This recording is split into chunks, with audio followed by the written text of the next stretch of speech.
لیکن پھر یہ عمران خان صاحب کے بارے میں آپ کا رویہ ایسا کیوں نہیں ہے؟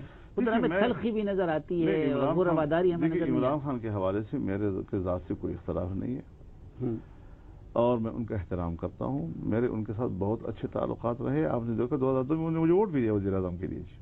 لیکن ایسا نہیں ہے خدا نخواستہ کہ کوئی ایک شخص کہہ سکے کہ میرے ان سے کوئی ذاتی اختلافات ہیں۔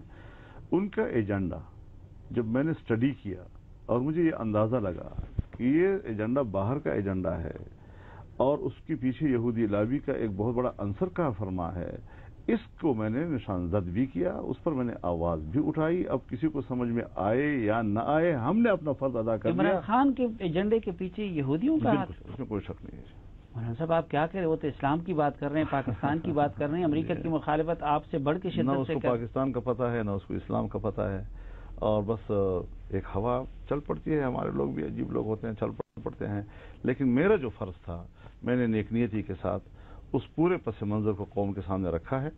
اگر قوم نے قبول کر لیا بہت اچھی بات، نہیں کیا تو نتائج قوم۔ مولانا صاحب یہ بہت بڑا الزام ہے پاکستان کے ایک قومی لیڈر کو یہودی لابی کا بندہ یا ایجنٹ کہنا۔ اس کا آپ کے پاس ثبوت کیا ہے؟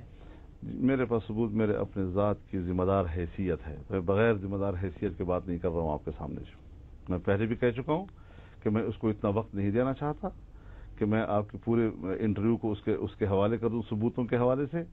لیکن میں جس چیز کی بنیاد پر اتنی بڑی بات کہہ رہا ہوں، جس کو آپ کہتے ہیں بہت بڑی بات آپ کہہ رہے ہیں، تو فضل الرحمان اپنی ایک ذمہ دار حیثیت